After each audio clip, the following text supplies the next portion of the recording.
and we're all laughing, going like, anywhere else in the world, if you see a 4-year-old kid with a giant knife running around, you'd be very concerned. The amount of people that visit Machu Picchu in one day is the amount of people that visit Guyana as tourists in 1 year. And we are now on our own for the next 4 days. Differentiate the boys from the men at this point. Needless to say, yeah, I'm the first one that kind of fell in all the mud, so lucky me.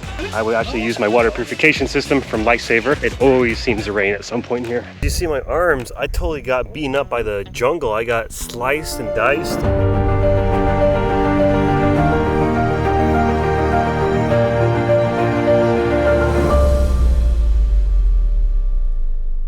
It's day 3 now, and for breakfast we are all gathered here, ready, preparing. We got eggs, we got vegetables all mixed in together with this little donut looking thing, which is great. We're getting ready to take off for the next 8 hours hiking. Very end of the horizon there, that's where we'll be going today.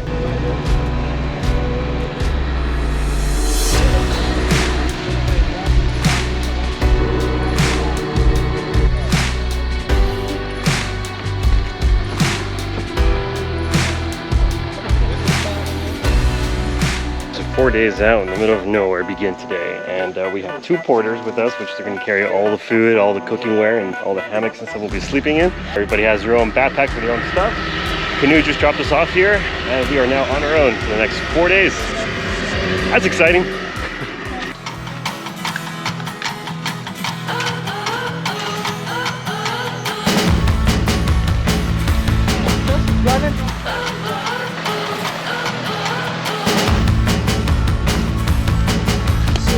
This point, I recommend on hikes like this that you wear hiking boots with ankle-high socks. Don't twist an ankle when you're out here, it's very dangerous. All the brush is hitting your legs, so you want high socks so the brush doesn't just irritate you or chafe you. Third, because there are some very poisonous insects out here, including snakes. So, because something happens to you out here, yeah, you are pretty much out of luck. Safety first, first aid kit. We have a satellite phone behind us as well, and definitely footwear. Very important with extra socks because you will get wet. So as you can see by my face, my massive sweating, as well as my shirt that is all sweat through, and my back as well. This is tough now in hour 5 of the hike. It's starting to really show, you know, differentiate the boys from the men at this point. It's pretty intense. I might stick me because of my weight. First casualty there. Needless to say, yeah, I'm the first one that kind of fell in all the mud, so lucky me.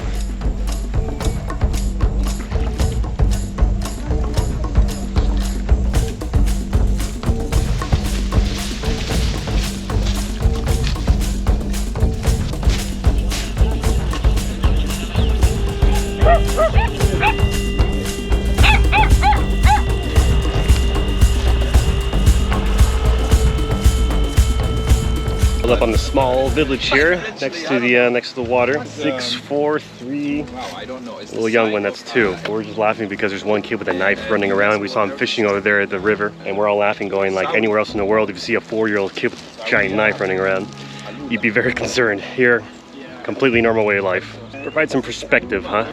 How we over protect children and things these days, like it's the end of the world, and there's kids out here running around with giant knives, fishing. With bare hands, 4 years old. Absolutely amazing. Gracias. Good.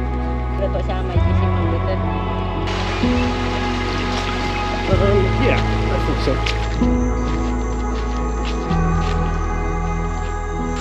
All right, we are starting our ascent up the mountain, and we're taking a quick break, waiting for some people. Half the group's here, half the group is not, which tells you who might be in shape and who's not. Something magical about walking in here. We've only been here for about maybe an hour and a half, but you can already feel the magic. You can already feel the tranquility and how calm and quiet it is. And it just makes you realize that you have a busy life, or you're at your job. Some things you got to disconnect from every now and then, otherwise, you know, you can lose yourself in your job. So it's nice to come out here every now and then and reconnect with nature.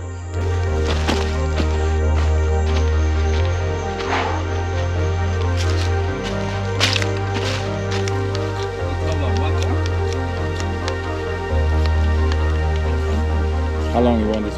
All right, we are getting our water for the rest of the day. It is 12 p.m. and we're getting it from the stream, which is not exactly flowing very fast. So I would actually use my water purification system from Lifesaver. They were nice enough to send me one for this trip. So I'm using it now, and yeah, totally worth it. Everybody made fun of me, everybody just drinking out of the streams, and then they saw my filter and they said, yeah, we'll probably want to filter our water too. So now everybody's using my little pump over here, being safe, because you do not want to get sick with some bacteria, protozoan, or God forbid a parasite. Because once you're sick once like that, which I've been 2 or 3 times in life, you never ever want to get sick again. You'll do anything not to be that sick. Water filter's $100, definitely worth it. 3 hours in the jungle so far, and it is tough. It really, really is. My conditioning is not what it needs to be. Luckily, I did go to the gym a few times before I got here, but it's just still not enough. So if you're ever in the jungle and stuff, do not come unprepared. Get yourself physically fit before. That way you're not struggling, having issues. Could have a heart attack out here, and that's it, you're done.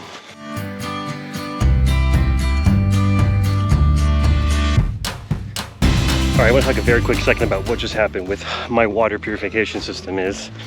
Everybody was pressuring, no, don't take it, it's too much weight. I do have a lot of weight. That's mostly camera gear, but I want to film this adventure in a very beautiful cinematic way. So that's my sacrifice of suffering a little more than the other people, because everybody has half as much weight as I do. Also, the water purification system is a little heavy. Don't take the water purification, just extra dead weight.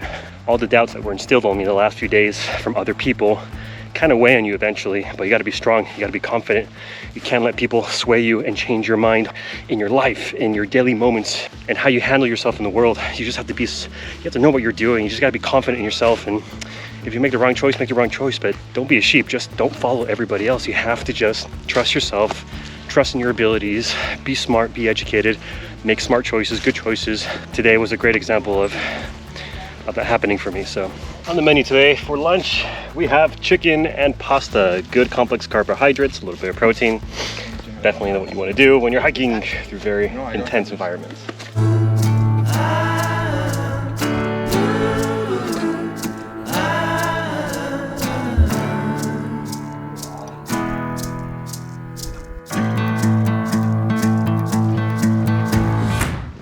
And that lunch was absolutely fantastic. The salt, the fat, so good. Your body just craves salt after exercising and sweating so much. That behind me is actually the village that we started off in this morning. And yeah, that is a long way through the jungle. And it may not look like it's a long way, but man, let me tell you, it is quite the hustle to get up here. It's now 1 p.m. We have another hour or two of trekking left to get further high up in the mountain. And that's gonna be where we're sleeping. It's really difficult first few hours, but that lunch just lifted my spirits like crazy. This would be a guarantee, was it would rain. And yeah, it is now raining. I didn't believe him. I thought maybe we could get away with it, but yes, it always seems to rain at some point here. Oh man, okay, well, after 6 hours, we finally made it to camp. Makeshift tent thing, and this is our view from over there. It's pretty awesome. My curiosity though is there's a motorbike right over there. And I hate seeing those motorbikes in places like this, because it's kind of like, well, we could have just driven a motorcycle here and not have to walk, but that's just me who drives a motorcycle all the time. Yeah, a little motorbike going through a little path around the jungle, it's pretty intense.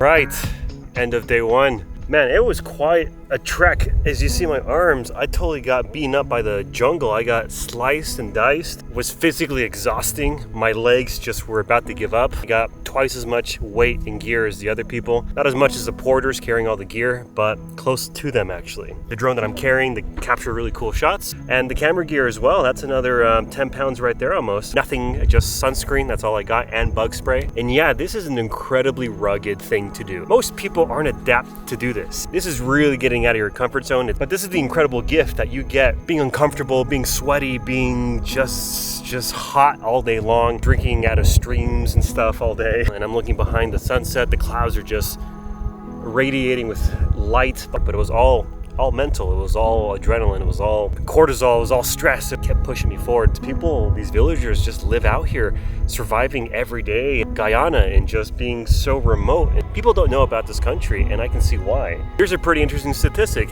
The amount of people that visit Machu Picchu in one day is the amount of people that visit Guyana as tourists in 1 year. So that tells you and gives you a perspective on how little people come here. The tourism board's trying to do things like this to showcase the country, let people know that tourism does exist in Guyana. It's really quite magical. All right, I am going to enjoy the rest of the sunset. We got dinner later. And that's the end of my day. Thanks for joining me. See you tomorrow.